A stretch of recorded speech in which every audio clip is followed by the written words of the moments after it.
In today's episode, we welcome a special guest, Alexandra, the visionary behind Just the Inserts. Get ready to dive deep into the world of medical transparency and true informed consent as we explore the importance of understanding medical inserts. Plus, we'll discuss the impact of genetically modified organisms on our health and uncover the power of nature as our best pharmacy. Don't miss this eye-opening conversation filled with insights and tips for making well-informed health decisions. The Discovery Doc Podcast, where your journey to empowered, non-toxic living begins. Join me, Dr. CeCe, a doctor of nursing practice, self-proclaimed toxin tamer, and mama of four, alongside me, Annah Kate, your medical mystery overachiever. Together, we'll uncover the latest in functional medicine, debunk health myths, tame toxins, and provide practical tips for thriving in a modern world. Get ready to take control of your health with expert insights, raw stories, and actionable wellness strategies designed to help you and your family lead vibrant, toxin-free lives. Let's discover together. Welcome to the Discovery Doc Podcast. This month, we're joined by Alexandra from Just the Inserts. I have been looking forward to this interview for such a long time. So I'm going to actually introduce Alexandra to y'all.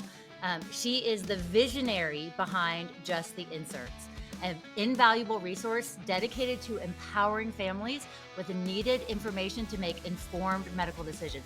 And you know, we are all about informed, making sure that you know everything and you're fully equipped. And Alexandra is going to take this to the next level. Her background in research has helped her become a widely trusted voice in the medical transparency and truly informed consent. So, hey, can you tell us anything else about Alexandra? I, like you, AK, I'm so excited about this because something in my practice that I stand firm on is informed consent, true informed consent. And it really bothers me that as a practitioner, we're not taught this. These are things that we have to go look for in order to educate ourselves to then educate our patients. And I don't think enough practitioners even understand that needs to be done. And so to come across a resource like Alexandra has built, it is truly invaluable. And so we're just so thankful to have you on. And this first segment, we want to get to know you. What's your education? What's your background? How did Just the Inserts come about? Well, first, thank you so much for having me. These are my favorite types of podcasts because I can already tell. I listened to one of your interviews with Dr. Eliza Song, and I loved her book. I devoured it. I think it made me one or two sittings. Just phenomenal resource. And so for me, I'm right up front. I'm not a medical professional. I am a mom of three. I have a 5-year-old, a 3-year-old, and an almost 1-year-old. And I'm just very passionate about mothers, parents, patients, everyone having informed consent. I believe it's a human right. I believe everybody should have all the information that they need to make a well-considered decision, whether you accept, delay, or decline a product. And I say constantly on podcast interviews or just interactions in my DMs that I am not here to make a decision for you. My goal is to provide the information that you need to make the decision for yourself, because a decision I make for myself might not be the most beneficial for you. You might live in a different area. You might have a different stress level than I do. You might be exposed to certain things that increase your risk, or maybe I have things that I am more aware of because I'm risk averse, or things that my children are dealing with. So I just want to go into it. If you're listening, that I am fully of the flavor that I will present the information to you. I will cite everything I say, everything I sources from .gov resources, and then do it what you will. Whether you accept, delay, or decline, I'm happy as long as you're informed. So just wanted to get that out from the start. Total alignment. Yes. Okay, good. I say this all the time, because and I truly stand for medical freedom, right? I do. But if you truly stand for medical freedom, then you just put it so perfectly. You have to be able to present that information unbiased, without biased literature behind it, and then allow people to make the decision for themselves, what's right for their families, what is appropriate for their family. And something else that I hit on a lot is we are all genetically different. We are genetically different. We are different beings. Our detox pathways, yes, are different. Our exposures are different. Our methylation panels are different. And so having that information to then apply to you as a unique human is a basic right. You totally, I love that. You totally nailed it. So for those, I think that the words informed consent has been lost in translation throughout the years. Informed consent, I think, in terms of a conventional pediatric office, is you're rushed and you have a piece of paper and you sign it and you initial it and that's it. And you don't really know what's on it. So can you tell us what is your true example or definition of informed consent? Absolutely. And this kind of weaves in with my story too. So for me, when I first started being exposed to the potential for pharmaceutical adverse reactions, I was actually active duty military. And this is not informed consent. I would go into my military doctor with some kind of ailment and they would just prescribe me something. They wouldn't even tell me what my diagnosis was. Everything was about readiness. Everything was about efficiency, getting me out the door and getting me back to doing my job. And unfortunately, I experienced adverse reactions from it. But it wasn't enough for me to actually dig my heels into the research. It was just one of those little light bulb moments throughout my adult career where I was starting to realize, maybe the things that are so easily available to me aren't necessarily the right things for me when you look at my life as a whole. And the pivotal moment was I was getting really, really bad, severe adult acne. So bad that I couldn't even lay side laying on my pillow because the acne hurt so bad on my cheek. And I struggled with that for about 4 to 5 years. And it forced me to go into this non-toxic journey and start researching, what are the products that I'm using? What are the skincare products? What are the products that I use in my laundry? What are the types of textiles that I'm using in my bed sheets and my clothes? And what type of food am I eating? And it just really helped me overhaul my preconceived notions that just because something's on the market doesn't mean that it's necessarily safe and doesn't necessarily mean it's right for me. So that kind of set the foundation for me to start just looking into things and being an informed consumer, because that's really what it's all about. And then when I became a mom, I ended up doing lots of research on bassinets and passies and bottles and all these different things and organic bamboo and yeah, exactly.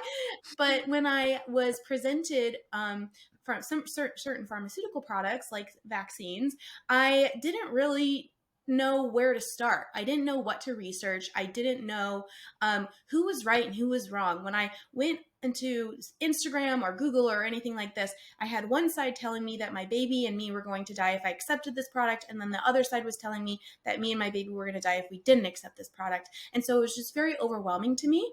And so I ended up finding the inserts, which are legal documents that a manufacturer has to provide to the public. The government has to provide what they know about those products so that you can make an informed decision. There's so many important things on an insert. There are drug interactions, contraindications. These are conditions that can predispose you to increased risk for an adverse reaction. There are warning and precautions. So the black box warning that many of us are talked about, which are now just called box warnings. Those are all things that the manufacturer wants you to know about that product. Either they themselves have come to find it or it's been reported to them after the product has gone to market. So these are all really important things that as a consumer, as a patient or a parent, that you need to know about. So I just started sharing my research and I realized I wasn't alone. There were other people like me that needed a little bit more clear, transparent, credible information to make those informed decisions. And so talking about what a parent can do, when you go into a doctor's office, first know what the diagnosis is. Because like me, when I was in the military, most of the time I didn't even know what the diagnosis was. I just got a prescription and I fulfilled it and I took it and I hope it worked. I hope the symptoms went away. So first understanding what your diagnosis is, because about 20% of diagnoses are incorrect. They're misdiagnosis. And so it's important for you to clearly and accurately present the observations that you have, the anecdotal evidence that you have, so then that provider can make a better decision. If they're not with your child 24/7 like you are, they might not have the observations that you have, and you need to be able to communicate that to them so that they can make a better decision. And then once that diagnosis is agreed upon, maybe you need to have more diagnostic tests or physical exams, or maybe you need to have some more watchful waiting to make a better decision about that. So after all of that is done, your medical provider, as a service provider, will create a treatment plan, whether that's pharmaceuticals, lifestyle changes, dietary changes, procedures, they will come up with a treatment plan. And most of the time it's acute, but sometimes it's chronic, depending on what your provider is thinking mindset wise. And you get to decide to accept, delay, or decline each part of that treatment plan. For each product recommended, for each procedure, for each lifestyle change, you get to decide, am I going to accept this product and then communicate any changes to my provider on my condition, symptoms, potential adverse reactions? Am I going to delay this product? Maybe I want to wait a little bit more. Maybe I want to have a second opinion. Maybe I want to compare products, read different manufacturer inserts and see what might be a better fit for my personal situation. Or do I want to decline that product because I have a contraindication, or maybe the listed adverse reactions that are known by the manufacturer are too high of a risk for me and I don't want to risk that. Or maybe that manufacturer says that not everybody who accepts that product will be protected, or maybe that product isn't as effective as we might think in our culture, and it's just not worth the risk of the adverse reactions of that product and whatever you're trying to prevent or treat. So that's just being an informed consumer. That's the informed consent process. When you walk into a doctor's office, know that they are providing their expert advice. You're paying them for their service, for their expert advice, and then you as a consumer, you can accept, delay, or decline. Yeah. Yes. Okay. So I have a question. I want to go. Okay, Fine. go. Okay, I just have an answer, and then AK has a question. Okay. So it really, really excites me because I love that you went through all of that, because it's not just informed consent. Again, is not just signing a piece of paper and saying, you don't even know what it says, and then you sign your life away. But even for me, in terms of treatment plans that I write down what everything. I don't care if it's vitamin D, I will write down why you're taking it. So because patients, it's not, and this is where like my heart goes out to people that are not providers. It shouldn't have to be your job to research everything. That information should be given to you by the provider, but the provider is not even taught that. So I think also in all that, finding a provider who is willing to kind of go above and beyond, explain these things to you, or have their nurses come behind and explain these things to you, or write it down. Why are you taking this? What is it for? What does it do? And then, just like you said, I'll send a patient kind of on their way and I say, these are my recommendations, and this is why you would be taking it, for what and for how long. But if you come back to me 3 months later and you've done A and B, but not C and D, I will always support you. Always, because it is your choice. Now, medically, sometimes does that frustrate me if I'm like, we could be farther along if, yes, of course, but it's for the betterment of that chronic patient's conditions. She's talking about her. But it is always the patient's choice, always. And I think in our society, it is so lost because there's this blind trust put in providers. And that's just what we're taught from day one. We're just taught to blindly trust providers. And even as a provider, I disagree with that. I want my patients to be informed. I want them to come to me and challenge me if I need to be challenged, and question me and ask questions. And I have so many patients who are like, I'm so sorry. I'm not wanting to question you, and then they'll ask a question. I'm like, don't do that. This is your body. These are things that you're taking. I love that you're asking questions. I love that, because you teach me things too. And I just think providers are not open to questions. And that is a huge issue in all of this. Okay, that's my 2 cents. AK, what's your question? Well, first, real quick, we need to copy and paste you for every town in America. Yeah, that's amazing. I love that. I concur. Every small town needs a CeCe Brooks. So you answered my question, because from a patient side, and if you've heard my story, you've heard me say this, when I first got really, really sick, I went into a rheumatologist. He marked off 6 of the 9 complications or the symptoms, and was like, well, you have lupus. And it's like, well, turns out I actually did have lupus, but I also had Lyme disease and 18 co-infections. So I knew that there was something else going on, but I was legit in his office no more than 5 minutes. Mm-hmm. He's like, oh, your joints hurt? Oh, this is what you have. And I'm like, well, can we have a discussion? So my question was, I know I can't tell you enough, but other doctors, it's like, I want to be able to talk and tell my story and tell my symptoms and help figure out because I don't know what's wrong with me. Like I am a medical mystery overachiever. Like that is my title and I wear it proudly. But going into doctors and just being typecast, or my parents have gone to the doctor and they're in their 70s. Thank goodness they don't take anything. They're not on cholesterol or statins or blood pressure or anything. But they went into an appointment and the nurse was like, I'm going to put you on these 3 medications. And my mom's like, why? She's like, well, we just do that for everybody. And she's like, do I need it? She's like, I don't know. You should talk to the doctor. Well, why are you putting me on it before I even see the doctor? Like, that blows my mind. That's the allopathic approach to things is, oh, you met this timeline. Well, here's the things that you need to be on. Well, does my health require that? Well, no, we're just going to put you on it. And it's like, well, okay, let's step back and knock it up. Yeah, I have a story of when I was dealing with my acne, I went to a very well-known and respected dermatologist in our area, and it took, I don't know, probably 2 months just to get an appointment with her. And I remember thinking, I remember sitting in the parking lot thinking, okay, this is it. This is what's going to help me. And I got into her office. She didn't even look at me. She walked to the computer, didn't even look at my face at all. I walked to the computer, filled out a prescription for birth control and an antibiotic, and said, you need to be on this for 4 months before I can see you and treat you. I was just going to say antibiotic, steroid, birth control. Yeah. Literally. And I remember thinking, okay, I guess this is what I have to do. And I got into my car. Before I even got to my car, when I was paying my copay, I started crying because I couldn't believe that this was the answer.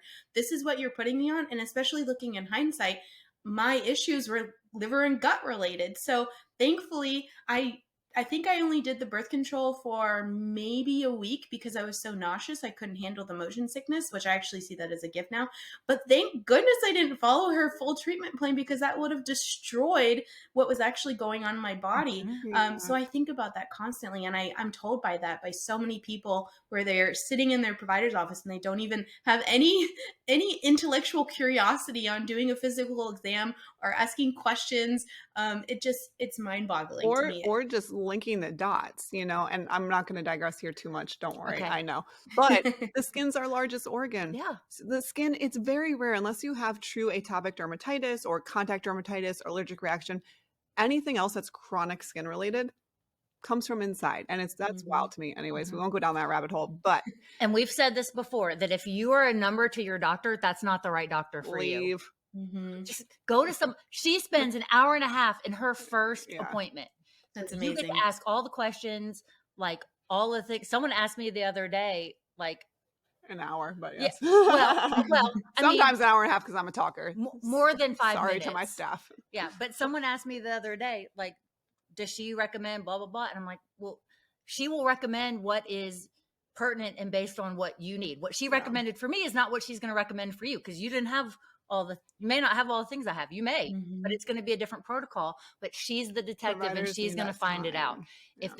If the provider is not taking the time, they are not the provider for you. No. Because everything's linked, everything's connected. Like your history, your parents' history. I mean, I'll get a 45-year-old and I'll start the day you were born, or even ask in utero about your mom if you knew anything in utero, and because our story starts there. Anyways, we digress. Let's go for the deep dive question. I want one more thing. Yes. Okay. Where do you feel? So I know in your story that you felt like you weren't provided that informed consent like you should be. Looking back in kind of our history, where do you feel like that was lost? That's a really great question. I think that there are so many little things that happened along the way, and then a lot of big things too. But I was actually just researching. Somebody had sent me a screenshot of their provider's declination form or a vaccine refusal form. And it had this very emotional story about Benjamin Franklin and how he lost his 4-year-old son. His 4-year-old son had died. And he said that the reason why his 4-year-old son had died was because of smallpox. And he regrets not getting the inoculation vaccine. The vaccine wasn't invented then, but in the provider pamphlet, that's what it said. But I just started doing research, and I started realizing that actually back in that time, Benjamin Franklin was the first person to start using comparative safety whenever we're talking about a product and a disease. And I actually went back and read his information and all of his letters. It's on the National Archives. And he says that in order for a product to be deemed as safe, it can be in comparison to potential complications of disease. Now, where I think he got it wrong is the inoculations that were going on at that time were known to cause epidemics. They were known to cause smallpox epidemics. And for those that don't know, they would actually take smallpox tissue from someone that was infected with smallpox and then take somebody else, cut open their arm and then put the smallpox in. And so it was actually like taking the disease and putting it in. And that could cause epidemics. And so I think that there are so many different things throughout our history that have slowly happened that shape our perception on some of these products, and it makes us think that they're infallible when they're actually not. Yeah. And when you start digging into the research and start researching the data, it, at least for me, that's what I found. It might not reflect what we're taught and how our culture perceives the industry and products. Right. So deep dive question, what do you think is the largest factor that currently is preventing families from being presented with this unbiased informed consent, especially in the medical world? Efficiency. I think the way that the conventional healthcare model is set up. Now, I'm not a medical professional, but I'm trained in business. My degree's in business. And I look at how the conventional healthcare system is set up right now. And as a business professional, A+. They've done a great job at efficiency. They've done a great job at streamlining.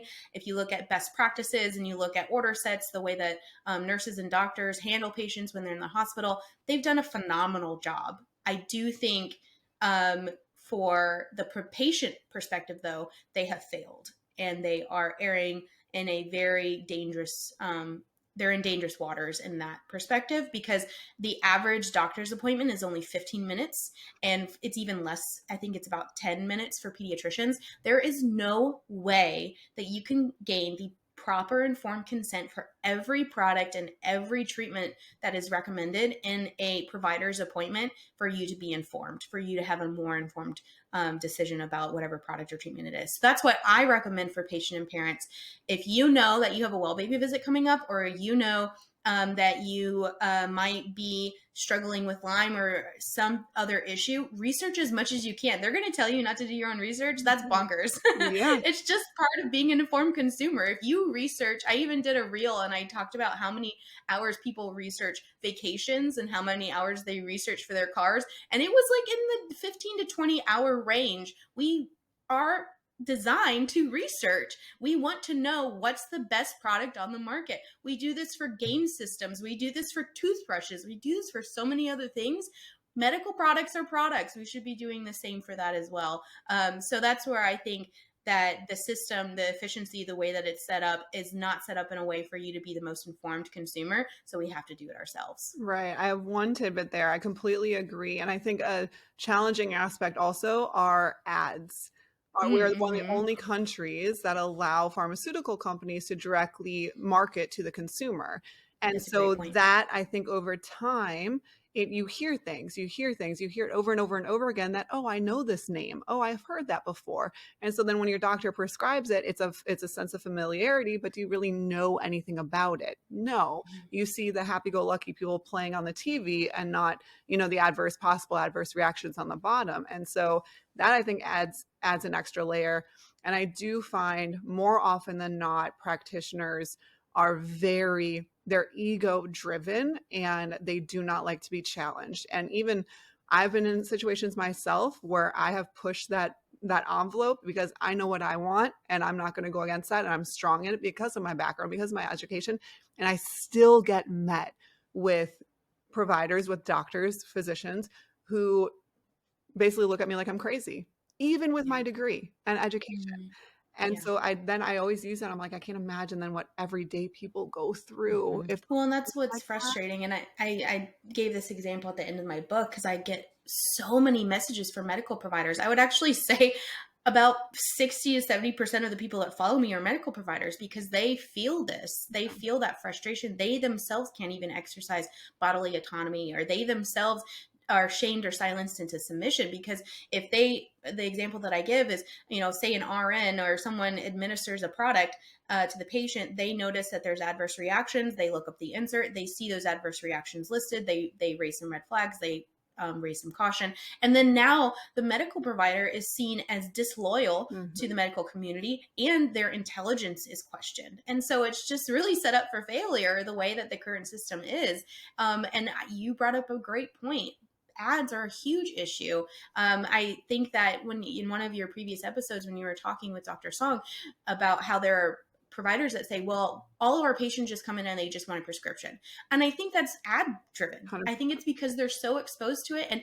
And let's be honest too, a lot of the content that we consume outside of just those ads are also sponsored by pharmaceutical companies. A great example that I give is I was watching Brooklyn Nine-Nine one time, and it was a storyline. I can't remember what it was. And then all of a sudden in the middle of this storyline, there was an episode on mumps. And constantly throughout the episode, one of the characters said, well, I'm vaccinated, so I'm safe. Well, I'm vaccinated, so I'm safe. But then you go into read the MMR, and then it says that there's a limitation of effectiveness. So I think we're just constantly hit in so many different angles. And like I said before, I'm not saying all or nothing. I don't believe in absolutes in healthcare. I don't believe every single person vaccinated is going to have an injury. And I don't think that every person that isn't vaccinated isn't going to have a complication to a disease. I believe we just need to go into it in very objective and open-minded and intellectually curious about what the manufacturers say and what the government says. So then whenever we do come to that pivotal moment where we decide to accept delayed decline, we do it in knowledge and we do it in confidence. Because I still believe that if you do not accept a product because somebody told you not to, or because culture is telling you not to, that's still medical coercion. So I might be a little unique in that. No, but unique thinking. is the right, because that is how you create unique healthcare. That is how you create unique healthcare. Healthcare is not meant to be a one size fits all. We talked about this on a different episode, but in terms of, let's take a medication, we can absorb that medication up to 75% difference between her and I. And that is just a medication. So if we know that medications can be absorbed differently, which makes their, efficacy different in each of us, then how does that make for any other product out there? How does that make a difference, between those two? So that's how you create unique healthcare. And I wish that more people would do that. Yep. But we are going to continue this conversation next Thursday. So make sure that you join us back next week as we continue to talk to Alexandra. And we're going to dive in a little bit more on pregnancy. So if you've been pregnant, someone that's pregnant, you're going to be pregnant, all the things, somebody that could get pregnant, make sure that you listen to next week's episode. All right. Join the conversation. Send us your story, your question. Go to thediscoverydoc.com on our podcast page and send us a voicemail or send us a text and let us know your question so you can get involved as well. If you're seeking a natural and targeted approach to enhance your well-being, consumable nature-derived peptides might be the perfect fit for your lifestyle and budget. Experience the incredible benefits of these powerful compounds that work harmoniously with your body to promote optimal health. Looking to build muscle, target stubborn fat, boost energy without the crash, or improve sleep quality? Peptides offer solutions for all of these concerns and more. For those interested in taking their wellness journey a step further, explore the world of injectable peptides designed exclusively for you by our experts at Discovery Wellness Group. By partnering with Discovery Wellness Group, you'll gain access to personalized plans tailored to meet your unique needs and goals. Are you ready to dive into the world of peptides and transform your life? Click the link in the podcast description or make an appointment with Discovery Wellness Group today. The power to optimize your well-being is just a click or a call away. Let's shift our focus to our toxin tamer feature. So this month we are talking all about GMO. Oh, that's so necessary. Hey, we want to make sure that we get your attention. That you're listening. This week we're going to talk about what the heck is a GMO? So we were just talking about this off mic, but everyone sees the term GMO, non-GMO, right? But do we actually know what that means? Like the depths of it. So that's what we want to go into. It's a very common phrase, but what actually is it? Okay, so GMO stands for genetically modified organism. Now, I'm of the belief, and you can tell me if this is wrong or not, that we like to select and breed plants for the most fruit production. pest resistance, kind of all of those things. And that naturally happens during breeding, but that takes a long, long time. We do it with our pets. You know, we breed for specific Flowers. things. Yeah. So not that your pet is GMO, but where is the line between natural selection and breeding in that and way? like cross-pollination. Right. Is a good example. And genetically modified. Yes. So genetically modified organisms are a plant, animal, or microorganism that has had its genetic material, so DNA, changed using technology. I think that's the biggest factor, differing factor, is that we're using technology to alter that DNA. And it involves modification of the DNA, whether that is a transfer of specific DNA from one organism to the next, but it's also called genetic engineering. So we're not talking about a natural process. We're talking about a scientific process that includes changing those genes. And essentially, it allows scientists to select one specific gene and to implant, and it avoids introducing other genes with maybe undesirable traits. Genetic engineering also helps to speed up the process of creating new foods with desirable traits. So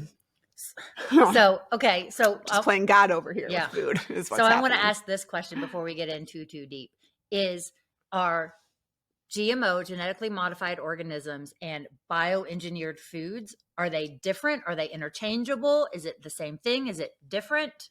That's a great question. So genetically modified organisms, again, is changing the DNA. So it's taking the natural seed of the plant, let's say, or of the crop, and changing the genetics and replanting it so that it could ward off pesticides easier, something like that. When we're talking about bioengineered food, totally different subject, which I think we should talk about that on a different episode. So change. Yes. Yeah, just want to clarify. But absolutely, so those are two different completely different. Lab grown, still grown in nature, just modified its genetic code. Yeah. But bioengineered is truly lab grown. So we'll talk. Yeah, that's a good one to talk about. We'll clarify that in a little bit. We will. But that genome, to go a little bit further in that genome editing is a newer method that involves adding, removing, or changing the DNA of a plant or animal in a targeted way. So it's for a purpose, right? It's for the possible benefits of that genetic engineering can include a more nutrient-dense food, which asterisk there. We'll talk about that later. A tastier food, asterisk there. We'll talk about that later too. Or disease and drought resistant. So plants that require fewer environmental resources, such as water or fertilizer, we can actually change that genetic composition to improve the growth rate and success of those plants. We can change them in ways that we actually need to use less pesticides because they're more resistant. It can increase the supply of food and reduce costs and increase the shelf life of these foods. You can grow them faster. And they delay. So part of that is they delay the ripening process. So you can pick them sooner, get them in transit. They can ripen over transit. By the time they get to your grocery store, they're ready to go. Like for a normal just plant, that's really hard to do because they're meant to spoil. They're meant to go through the growth and decomposition process. That's what they're designed to do. So that we're finagling that in the middle with science and lengthening that. So also your banana, your breakfast this morning is not a real banana. Did you know that? Absolutely. I know that. Yes. There are better versions. I'll talk about that inside. Let AK finish. Okay. But that's one that everyone is exposed to. Yeah. The bananas that we grew up eating are not where the banana actually originated from. So, and real in nature bananas are. Yeah. And you can't grow a banana from like you can't peel a banana and peel the seeds off. You know, those stringy things, those are the seeds. Did you know that? So you can't plant that and create a banana tree. They're not sterile. No, that's a good word. You can't reproduce. So you can't take a banana and grow it like you could like an organic apple seed or a pineapple or something. Avocado. Yeah. So, and those all take a really long time to grow. So. A very long time. I think another a good one, a positive one to mention, because, in terms of when we're genetically modifying foods, there are good intentions behind some of that, right? And one is if we are making a food with more of a desirable trait, let's say. So potatoes that produce less of cancer-causing substances when fried, we fry them at high temperature. That is cool. That could be a positive, you know? Trying to see the positive in this. Yeah, for all your French fry needs. Exactly. So those are the ways that genetically modifying foods can impact our supply. I think AK had the greatest point, which is really it's consumer. It is based on the fact that we are so far removed from our local farms that we need to be able to pick things in other countries and have them make it to our store. And imagine all the different steps that takes to get to our store for then us as a consumer to go buy, and it's not bad by the time we purchase it. And then we get home and it doesn't turn bad, you know, within 2 days of purchasing it. You'll notice that difference if you do switch. Like when we first switched to more of local produce and our farmers, we were like, holy moly, if we aren't eating these berries or these things within a day, 2 days, their mold is growing on them. And at first you're annoyed, but then you're like, wait, hold the phone.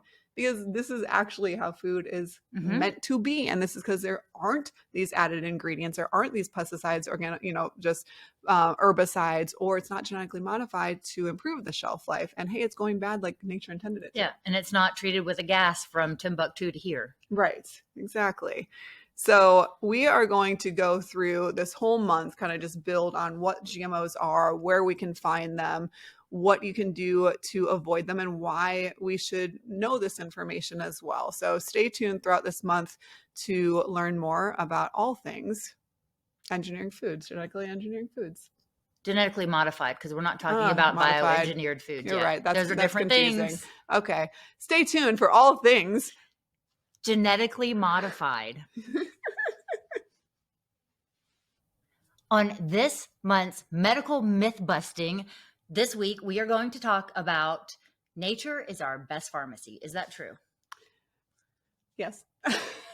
So, big disclaimer here. I firmly believe that acute care has a time and a place, right? And it is life-saving, and antibiotics and more acute interventions can absolutely be life-saving. So this is not to take anything away from emergent care, urgent care, that 110% can be life-saving. But if we think about more chronic of situations, then bringing us back to nature, bringing us back to kind of the natural rhythm of our body and grounding and healing ourselves, then I firmly believe that nature can contribute to our healing, sometimes way more than medications in the long run, right? Not for acute care. Right. So big disclaimer there. A nap and a snack go a really long way. A nap and a snack, just give me, I tell Will that all the time. Let me rest and give me food and I'll be so happy.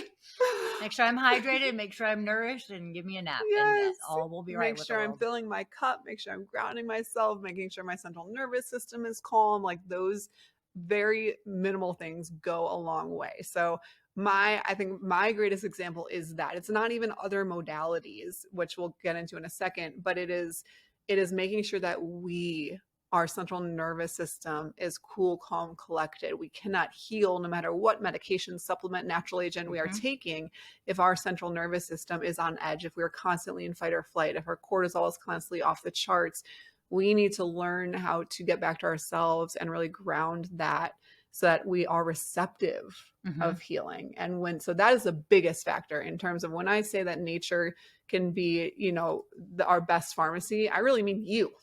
You can be your best pharmacy, and being outside and being in sunlight and just having just that feeling. Yeah. You can't see me, but if you're watching us on YouTube, you can. So that's the biggest part. Now there absolutely are natural remedies that have proven in literature to be just as effective as medications. So those are some things I want to hit on. Medical science has shown us that, for example, that heart disease patients who simply go on a Mediterranean diet reduce their risk of future heart attacks and other cardiac related deaths by up to 70%. That's just a diet change. That's just a diet change. So Mediterranean diet is just good high fats, salmon, fatty fish, olive oil. Those good fats are protective for our cardiovascular system. By contrast, cholesterol lowering medications in the United States, heart patients, cost heart patients nearly $14 billion per year and lower the risk of current heart problems by only 35%. Mhm. So we have someone who can make I don't want to say simple because it can be very drastic for some people to Yep. make that dietary change, but we have some people who in literature, in studies, it has shown us to reduce that risk by 70% with a dietary change versus a medication that will reduce that risk by 35%. Also, fun fact, and I need to get the citation on this, but using a traditional mouthwash can have cardiac effects. Mm-hmm. So switch to the Mediterranean diet, quit using mouthwash, and there you go. But who knew that? Yeah. Is These are just that random that things. in the insert that Yeah. using this mouthwash will cause cardiac events or Can cause increased opportunity for cardiac events? Mm-hmm. No, I didn't know that. Did you? Tell us if you do. Mouthwash. Yeah, someone you use every day, twice a day, if not. But it makes sense because your oral cavity is the most arguably sublingual medications are absorbed so highly right directly into the bloodstream. So mouthwash, you're swishing around, absorbing those agents too directly into the bloodstream. Makes sense in my head. A second good example is that milled rice that's fermented with red yeast, i.e. red yeast rice, is wonderful and has been used as an herbal health remedy for over 2,000 years in Eastern Asia and is effective in lowering LDLs in the blood by over 25%. So lowering kind of quote the bad cholesterol or the kids that are blocking up the hallways. Yeah, we make sure we have enough buses and we're reducing the kids that need to be picked exactly up. By over 25%. A month's supply of red yeast rice, depending on the brand, can cost you anywhere from $25 to $45, which is very similar in cost to the medication. So it's a great natural alternative that is equally as effective at lowering those LDLs, and we mitigate the possible adverse effects from things like statins by choosing those natural agents. And make sure you're getting our monthly newsletter because I will make sure that this is linked in that monthly newsletter so you can have a direct link to the one that she likes. Yeah, I do. There's a couple brands that I like better than others. Obviously, not every supplement company is created equally in dosages and ingredients and all those things. So absolutely. But February newsletter, that link will be in there. Check it out. The last example that I like is a couple wildfire, rapid fire, wildfires. Guys, California. Yes, that was my brain going there.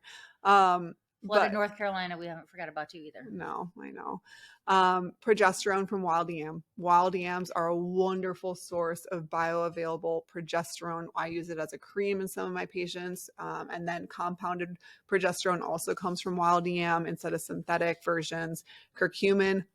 That made me think of the turmeric. Curcumin is a comparable COX-2 inhibitor. Or NSAID to Vioxx, an anti-inflammatory drug. There are so many different natural agents that we can compare the effectiveness to medication. So yes, when we talk about nature being our best pharmacy, I understand that convenient solutions kind of lead to a so-called blind obedience to doctors and us practitioners who just prescribe synthetic chemicals and turn our nose up to natural solutions because that's what we've been taught. But and why? If you ask the why there, it's quote, because there's no research, because there's lack of research supporting this natural agent. We've been using it for hundreds of years, but there's no research.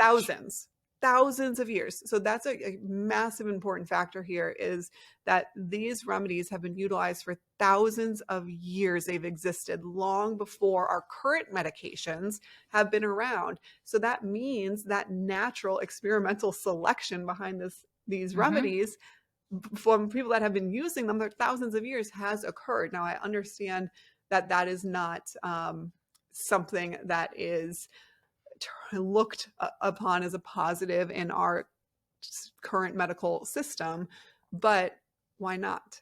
If there have been cultures that have been using these remedies for thousands of years, why can't we build off of that to create more modern day studies that then the medical field will stand upon? That's my point there.